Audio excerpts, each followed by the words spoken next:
The overhead image. By far my favorite image to capture when I'm working with creatives and I'm in their studio or out with them at their office. I love capturing overhead images.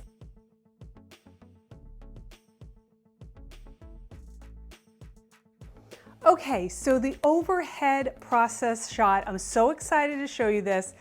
This is such a powerful image that you can use throughout the year. And then if you do work with a professional photographer, capturing some of these images as well is amazing too. So I am in my studio. I thought I'd show you a setup. I have my scissor arm. I'm going to set it up for this shot. You can see what I am doing. Now, again, your table thickness will be different.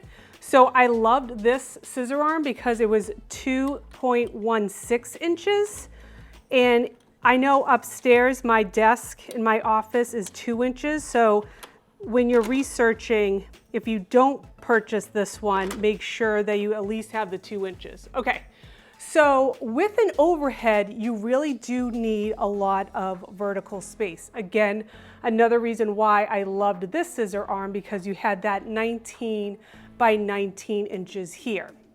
So I have my phone clip attachment and I want that to be parallel to my overhead space here. Just gonna grab my phone. Okay.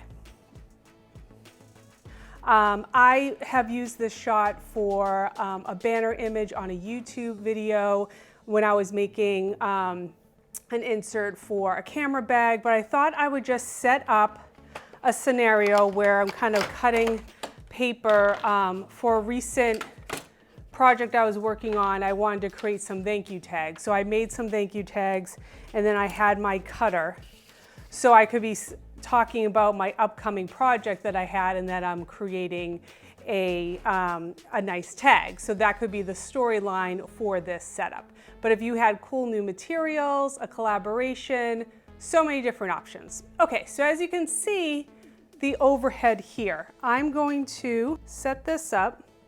I'm going to flip my camera around. So I am going to use a timer, and I've been using the Camera Plus app. It's free, and it has a 5, a 15, and a 30-second timer. So it's great for this type of application. I'm just gonna do 5 seconds. The camera view, so then I can see it. I'm going to place it underneath here. Now I'm always keeping in mind that I'm gonna cut it into a square for Instagram. So I always wanna keep some extra space around. And now, since I flipped it, I can kind of see where I am. So here we go.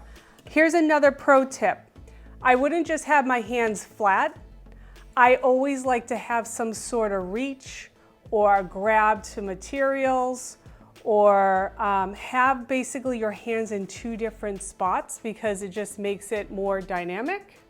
Okay, so here we are. We're in the Camera Plus app. I have it for 5 seconds since this is gonna be a quick image.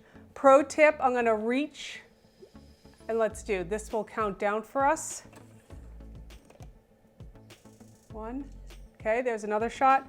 Maybe since we have it set up, I might do a couple more.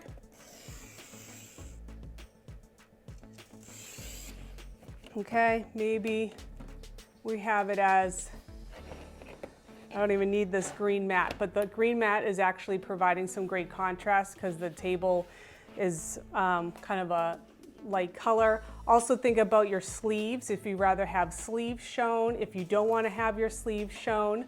So that's other tips that you want to look for, okay? So maybe if I had a couple of these, so see that stretch in front, my phone keeps going to sleep. Okay, 3, 2, 1. There we go. Okay. All right. So that is the setup.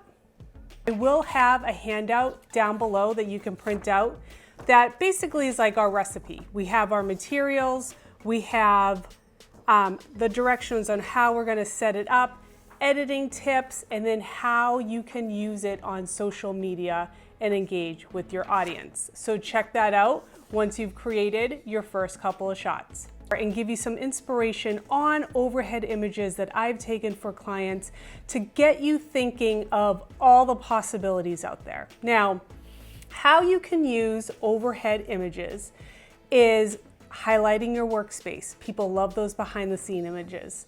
Also, maybe there's specific materials that you're working with. Maybe there's a collaboration. Maybe you're just in the studio and you're working on something and you just wanted to capture your work for today. So there's a huge spectrum of how you can use just the overhead image. Second, if you're hesitant to get yourself in front of your audience right now, and you're a true introvert, I'm an introvert, this is a great segue, because instead of always seeing the end final product on your social feeds or your shop, this is a way to kind of start showing a little bit about yourself. So even if it's just an overhead with your hands, let's say, it's a great starting point